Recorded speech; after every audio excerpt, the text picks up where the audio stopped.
Hello to all the comic fans, Marvel geeks, and all the nerds in between. Welcome to another episode of the New and Improved Vigilante Vibes, where I give you all the Marvel discussions, theories, and news without the toxicity that's become such a big part of the fandom. I'm your host, Megan Nicole, and today I have a very special guest. He's a huge comic fan, and his channel proves just that. You can find him on YouTube at ReadTheFreakingComics, and I have to say, I am a huge fan of his deep dives into the comic world.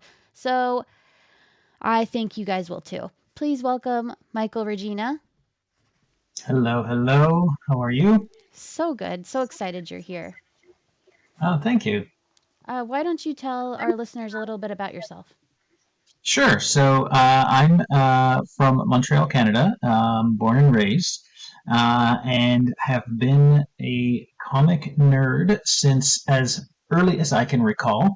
My earliest memories are having my dad take me to the local pharmacy where they had a spinner rack, and I was able to pick out my first Iron Man comic when I was a kid. And Yeah, begging him to go back again and again every time he needed to go. I thought that was just a fun way to get my collection going. Yeah, just really love doing deep dives. Love getting into the minutia of the details of a comic. Get into that era, whatever era I'm looking at, whatever year those comics were published, what the writers were up to, what the publisher was up to, what the industry was into at that time. So that's essentially what those deep dives are all about. Oh wow. That so you're a lifelong comic fan. Yeah, absolutely. I think my first comic, my I had the flu, and my mom gave me a Richie Rich comic. So that was my first actual comic I had. But then I discovered superheroes, and I have the actual first comic I own is a Spider-Man. I think it's an amazing Spider-Man, and I have it framed somewhere here in my cave down here. Yeah, I've been a lifelong fan for sure. And when there was that resurgence of comic book films that started in the early 2000s, and just kind of the MCU burst onto the scene, I was absolutely elated and got my wife into comic books, and or at least comic book movies, and yeah, she's a huge fan as well. So yeah, it's been a family affair. Oh, I didn't know your wife was into it too. That's so cool. Yeah, well, at least as far as movies are concerned. So she loves the movies. She loves the shows. Loki being her absolute favorite. So we share offices in the house, and her office is filled with Loki pops and TVA stuff and all kinds of stuff from the television shows. So yeah, she's deep into it. She hasn't read a comic yet. But she leaves that for me. But no, she's definitely it's definitely a love affair for her. She might really like the new TVA comic book that's coming out tomorrow. Yeah, I probably I'd have to show her. I'd have to get her interested and see if she like would be interested in like testing the waters as far Yeah. as reading. She's read some of the paperback books that have come out, but has yet to dive into the world of comics.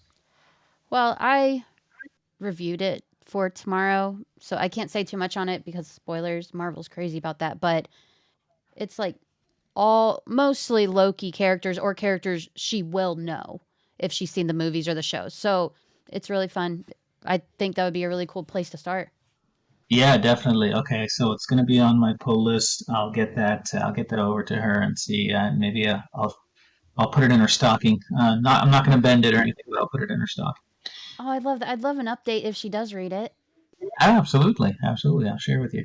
Oh, perfect. So, getting right into knowing a little bit more about you as a major comic fan, do you have a favorite comic book or a graphic novel that really resonated with you?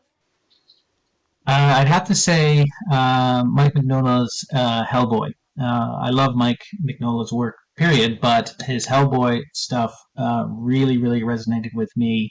I don't know why. I absolutely love that character. But I feel like that type of genre, that type of lore, that sort of, I mean, Halloween being my favorite holiday, that type of creepy vibe, this sort of Edgar Allan Poe kind of vibe of the stories in the Hellboy universe are just really what tickles my fancy. Even though I love tights and fights, there's enough fighting in Hellboy, but I just love some of the themes and some of the stuff that they've covered in Hellboy, and so I definitely would mark that up as one of my favorites. Oh, I actually haven't read much of the Hellboy comics. That makes me really want to jump in.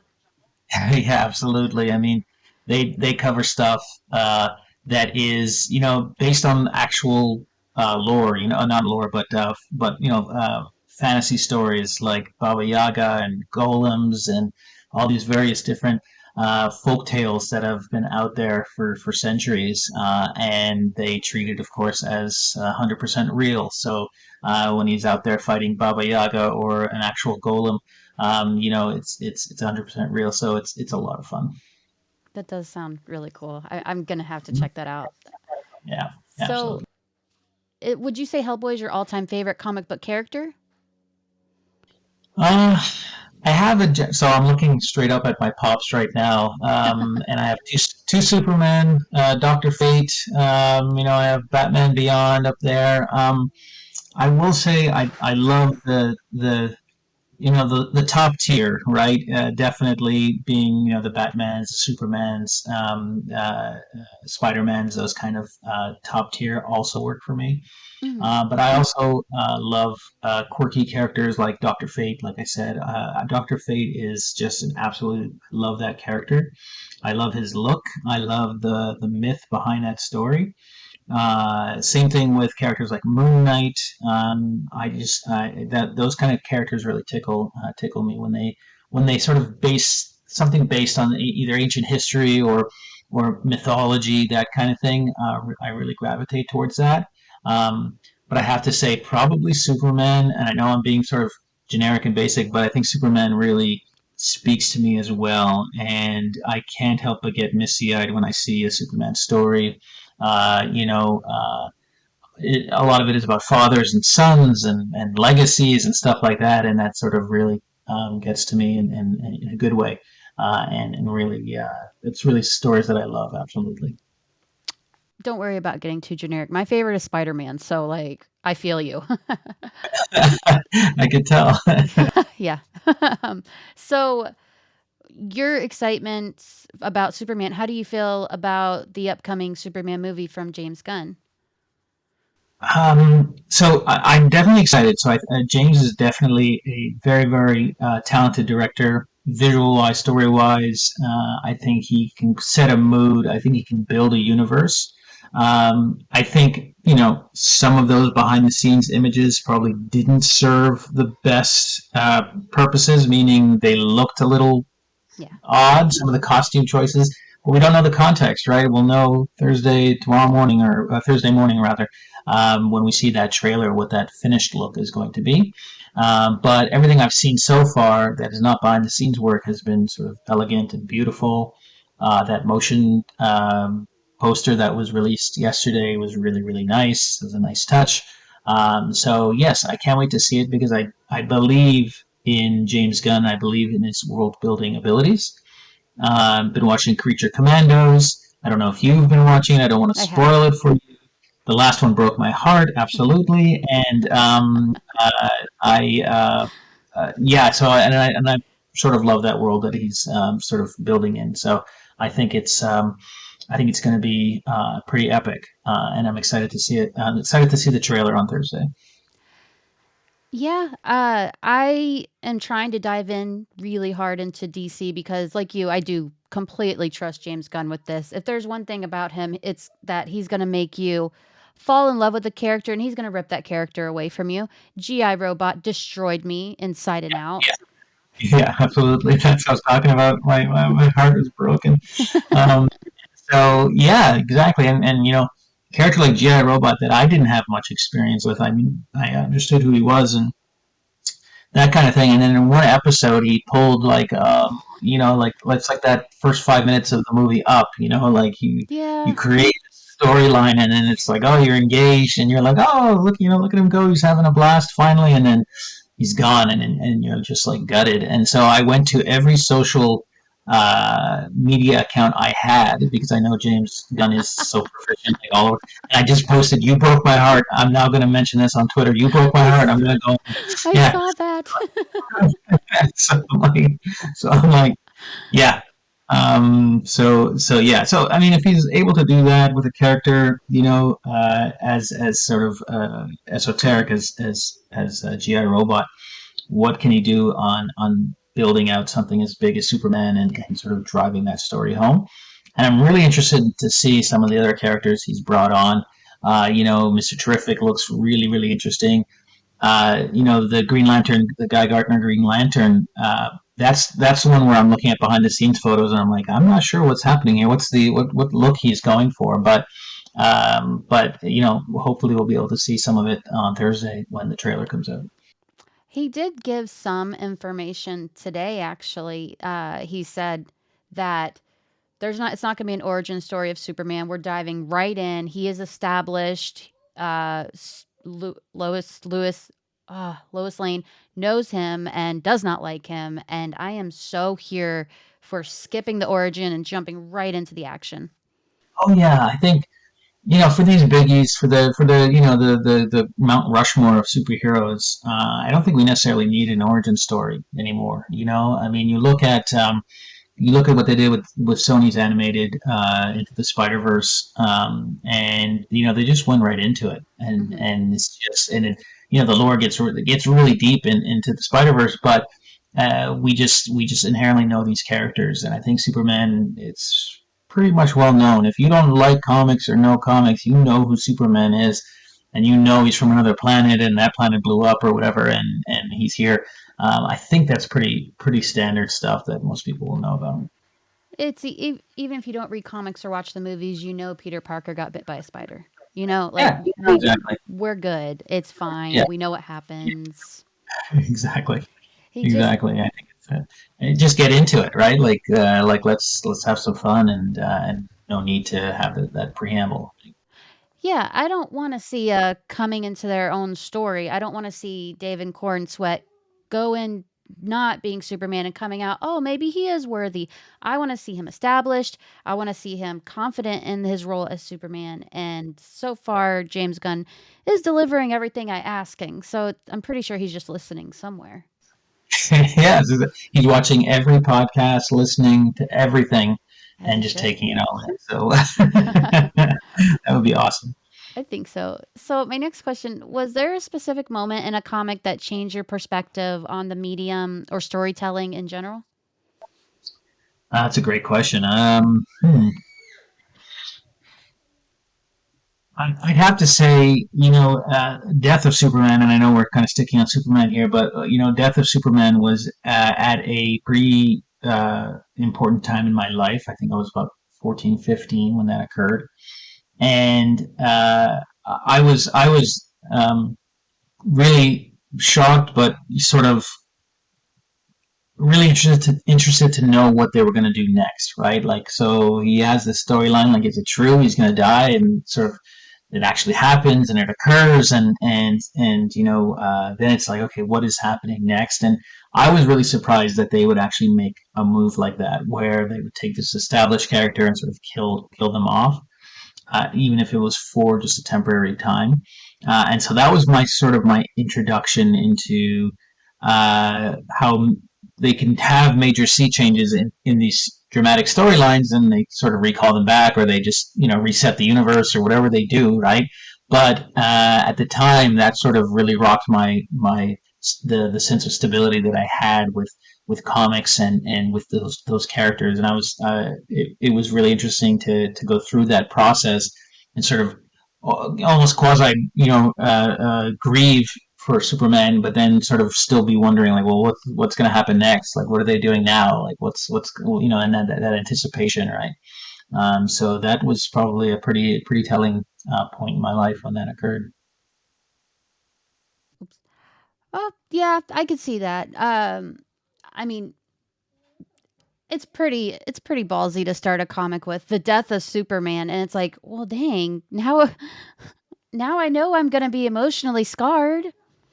Yeah, exactly, exactly. And of course, these days there's I mean, even back in the day, they were, killing off characters, bringing them back, or, oh, they weren't dead in the first place. They were in a pocket universe. They were so on and so forth. But I mean, it's very interesting how they're handling some of these stories. Like, for a certain period of time, no X-Men could die. They were quite immortal for a while, or they could be resurrected, that kind of thing at any point. And so they play around with it in different ways.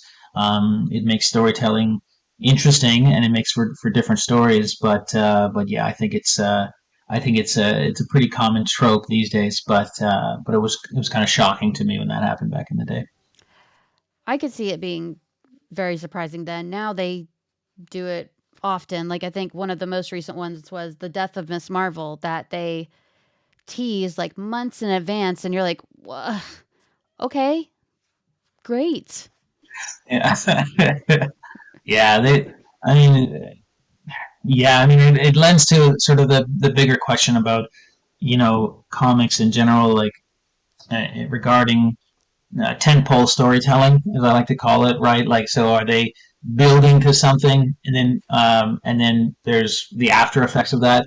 Well, then what's next? Okay, now we're building to something else. So we're building to this. We're building to that, and that was less of a thing back in the '70s and the '80s.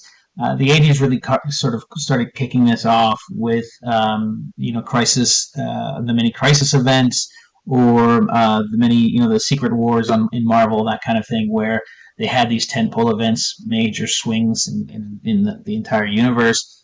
They seem to be doing that much more often these days, right? And so it gets very addictive because instead of creating storylines that are sort of visually, not visually, like storytelling wise, they're flat. They're good stories, but they just continue and continue. There's these tentpole effects where they want to build and they want to create this massive world changing event. Well, you can't do that every other year because it gets tiresome after a while, right? So yeah, there's a general sense of what kind of storytelling they should be doing. Should they be going for those big tentpole events, or should they actually be trying to just build out good stories on a continual basis? Well, I do think in some with some comic franchises, they've got the right idea with using the multiverse because then those big events affect one universe, and and if they don't like it, they're like, it happened over there anyways. Just don't worry about it. It's gone now. They're gone, or they're fine, or you can ignore it, or they're never coming back until 5 years from now. That kind of thing. Yeah, for sure. Yeah, just for the surprise factor in 5 years. So, is there a comic book art or storyline that you think is the best ever written? Oh wow, best ever written. It's a big question. That is a big question. That is a big question. Um, I think that's a very subjective question. Is the best ever written? But I'll tell you one of some of my favorites Yeah, what because you think is the best ever for your yeah, tastes. yeah, I definitely love Craven's Last Hunt with Spider-Man, and that whole period of what they were doing with Marvel, what they were doing with the Spider-Man character at that time. So Craven's Last Hunt is essentially what it appears to be is that Craven actually kills Spider-Man and becomes Spider-Man. Right, so becomes Spider-Man, becomes obviously more vicious, more terrifying Spider-Man than Peter Parker was. And we learn later on that he wasn't dead. He was heavily tranquilized and buried for a period of time, comes back from the dead, and vanishes Craven. And I just like that entire storyline. So the cover art had Spider-Man coming out of his grave, and next to like the headstone for Gwen Stacy and all that kind of stuff. I think that was just really eloquently done. Really sort of terrifying story of apparent death and resurrection, and you had Craven like eating spiders and just being like it was just a great sort of macabre type storyline, and I thought that's absolutely one of my favorites. And what else? The Right Hand of Doom, which is another a Hellboy story, which is quintessentially the basis for the first Hellboy movie. which has his origins, where he came from, and has his life turned upside down, and discovers what his actual purpose was, is to be the right hand of doom and bring about the apocalypse. And how do you stop that? How do you defeat your purpose? Is it fate, or is it destiny, or not? That kind of storyline. And of course, with Mike Mignola's art and artistry, I thought it was beautiful. So yeah, those are two that come to mind right off the top of my head. Craven's Last Hunt, I really, really enjoyed. I love the character Craven. I love him for Spider-Man, and it is a very popular arc as of right now because of Craven the Hunter, and everyone is reading that comic thinking this is nothing like the movie. Yeah. Well, I didn't catch the movie just yet. I know you saw it and you had your review about it. How did that? Mhm. I didn't get a chance to see your review. What's your general sense? I'm turning the tables and I'm asking you a question. What's Oh, your general sense of the film? um, it was a Sony movie. It happened. I gave it a 5. I did have fun with the movie, but it was just Sony didn't have to do all that. It didn't feel like a Craven movie. It felt more like a family squabble movie between Craven and his family. Wow. Okay. Yeah. Interesting. Yeah, I'll definitely be checking out. I know it's going to end up on streaming fairly soon, but Just like the Joker 2, which was like the next yeah, week. yeah. And Madam Web, I know that as well. That was So easily the worst one for me. I'm still pissed about that. I it's curious, Sony could take that property and they said, hey, we're going to expand on it and we're going to make standalone bad guy movies, and then just sort of really half-ass it, and when they didn't actually need to. Like it's astonishing to me that they put that little effort in trying to make good films, Yeah. like Morbius and all those other ones as well. Like, Yeah. I am partial to the Venom movies. I haven't seen the third one yet, but I am partial to the Venom movies. I do like that character, as I can tell. I guess you do as well. And so, I haven't seen it yet, but I did like the first one. Second one was okay, but yeah, I do I like a good Venom every now and again. I liked the first Venom, and that's when I was like, okay, maybe we're okay.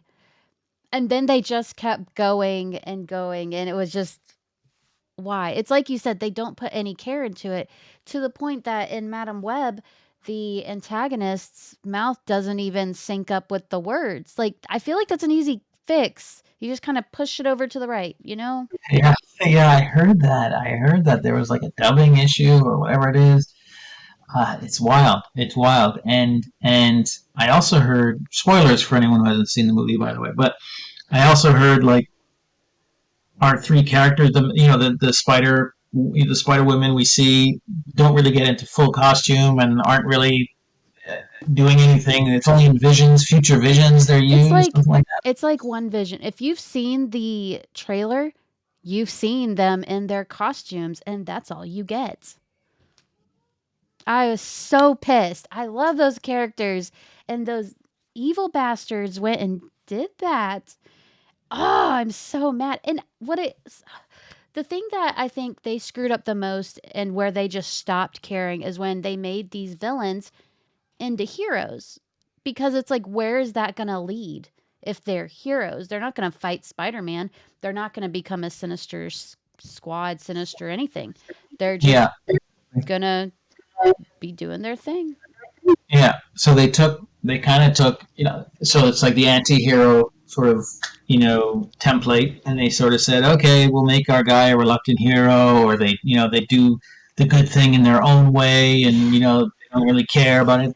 But then, like, yeah, what do you do with that after? Like, is there like a team up, or is there like, and you can actually fight a good guy, and like you've built up some credence with the audience, right? And then you're going to lose it all by actually fighting, Tom Holland Spider Man or whatever. But it's very very odd to me. And yeah, I have no idea what they were expecting to where they were expecting to go with those characters in the first place. Yeah, especially since they said that Madam Web wasn't even in the same universe. That makes no sense whatsoever. I don't know what universe you're referring to, but it's sucked in that Yeah, universe too. yeah, yeah.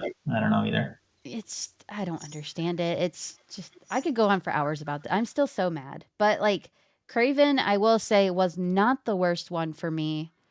I really like Aaron Taylor Johnson as Craven. But just Mhm. not in this movie. That's too bad. That's Yeah. too bad because that guy has charisma Yeah. uh, and is a good actor and really want to see him succeed. But this one just didn't look like it. And I heard the fight. There was some pretty decent fight sequences. Yeah. I heard. So yeah, I'll be checking it out. But kind of like sitting back, like I am right now, with my arms crossed, kind of watching it instead of sitting forward and enjoying it. I think today is 3 years since No Way Home was released. Mhm.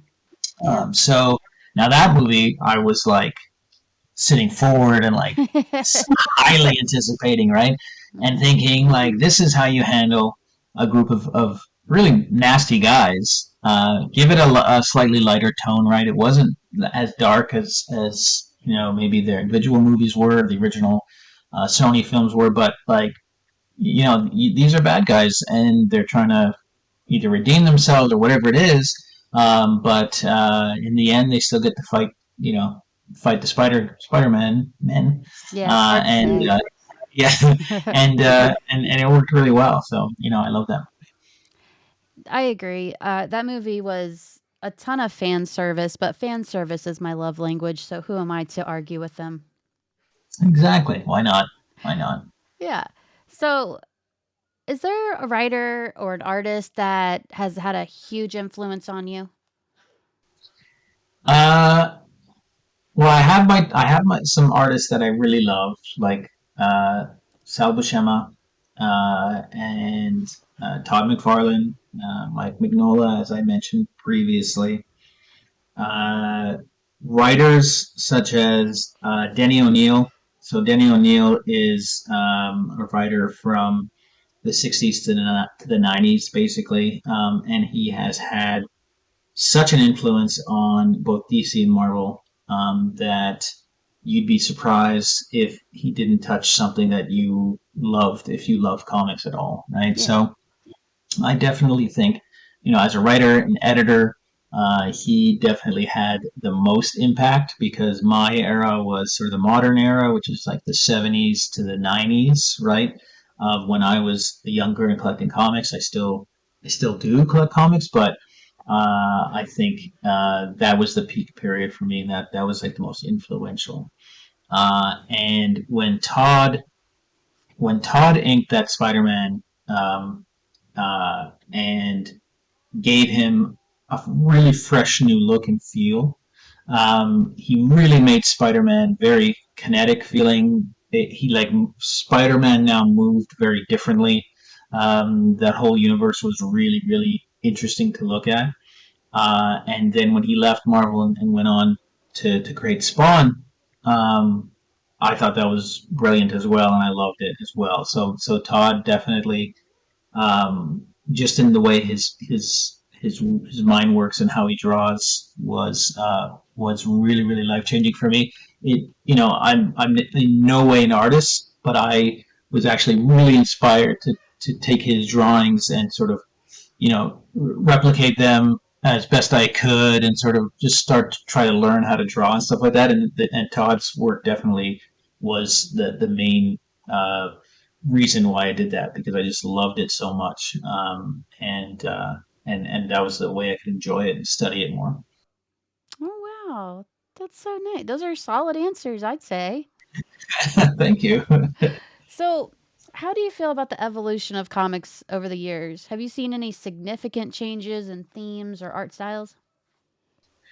Yeah, art styles definitely. So, I mean, you could see that evolution. It's funny because when I do deep dive, one day I'm working on something from the 90s, one day I'm working on something from the 70s, and back and forth. And so you can really start to see that evolution of the art styles, the usage of tools. So, in the 90s when computer animation started, how vastly different it is from computer animation that is done now, Mhm. right? Moving away from the inking and penciling of the older artists from the 80s earlier, and even the evolution of font design, of the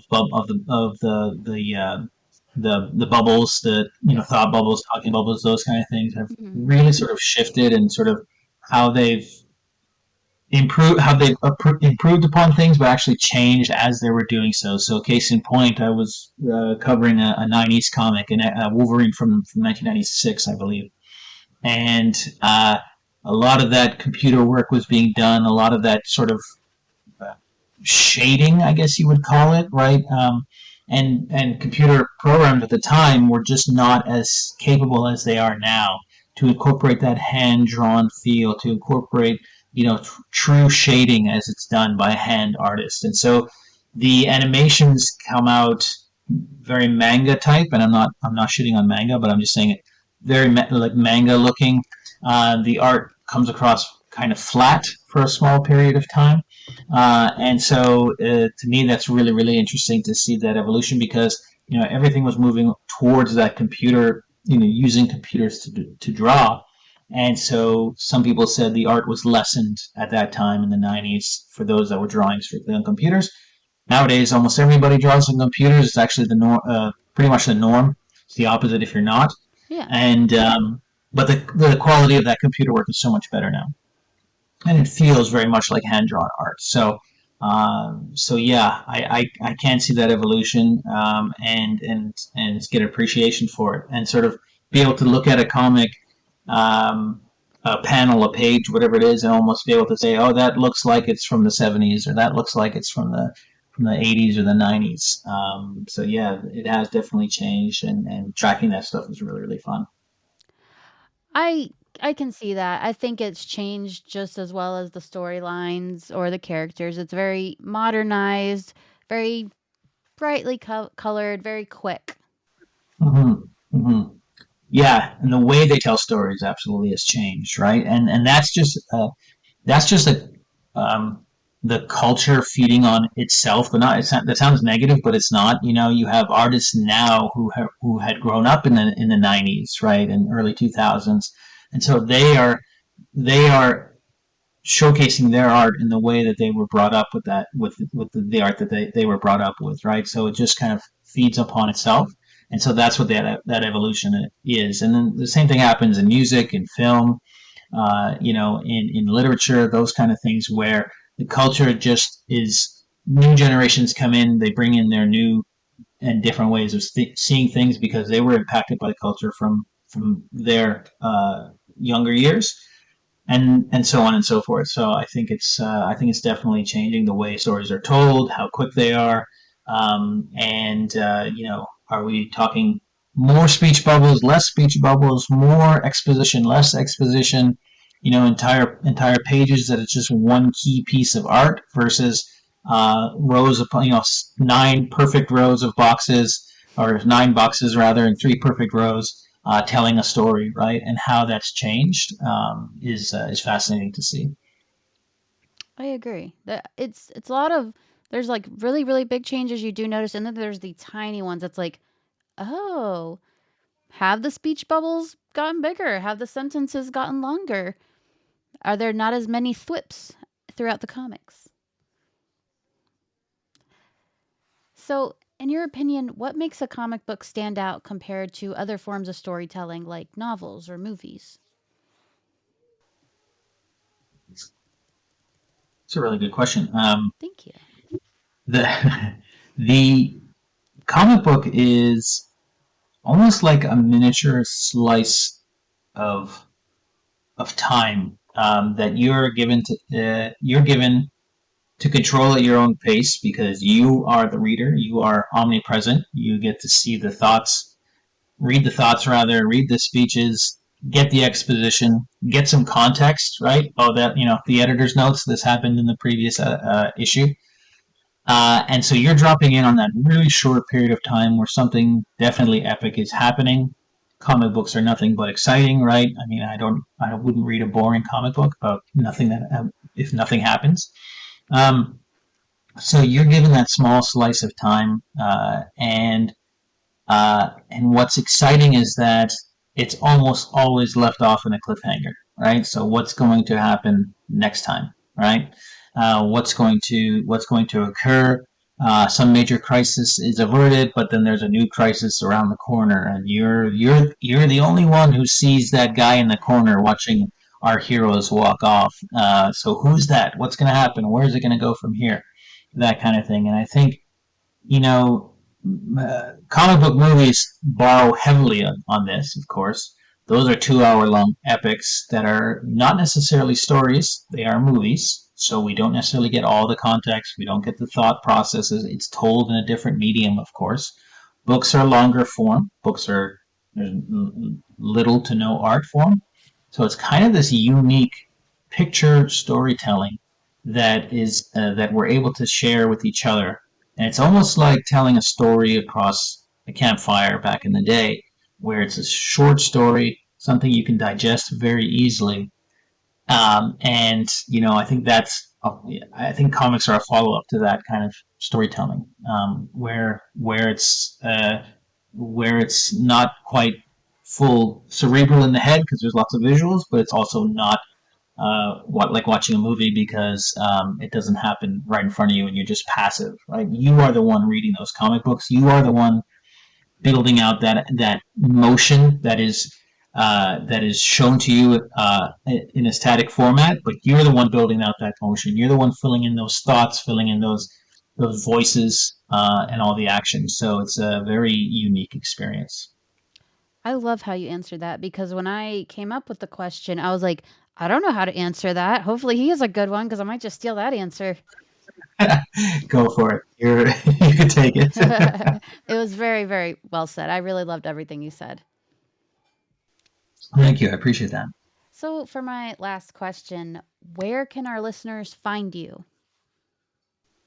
You can find me at on YouTube at ReadTheFreakingComics. It is my love letter to comics, and it is where I share tons of short stories, but also longer form, once every couple of weeks. A 10-minute dive that you can listen to in your car, whatever it is, and enjoy sort of a deep dive into specific issues. I'm also doing a ton of podcasts, ton of radio shows. You can listen to me monthly at the moment at Comic Friendly, and I'll get the address for you so you can share it, where they can hear me answer trivia questions, basically answer user questions about comics. And you can hear me on your podcast the next time you invite me, because I would love to be back. I would love to have you back. This is so much fun. So if you're watching or listening to this episode, just look in the show notes and you will see all the links to where you can find Michael and all his information on all the comics that we've all grown up with. As a watcher of his videos myself, I have to say I highly recommend. Okay, so thank you for stopping by. You are amazing. I cannot wait to have you back. You have to come back because I need to know an update on your wife and comics. Okay, I'll let you know. And yeah, invite me anytime. I'll be happy to be here. Perfect. So, to our listeners, thank you for listening to another episode of Vigilante Vibes, the first non toxic Marvel podcast. Check me out on all social networks just by searching Vigilante Vibes Podcast. You can catch all my comic book, TV show, and movie reviews on nerdinitiative.com. Wherever you're listening to this episode, click that subscribe button so you don't miss anything else. Thanks for listening and have a marvelous night.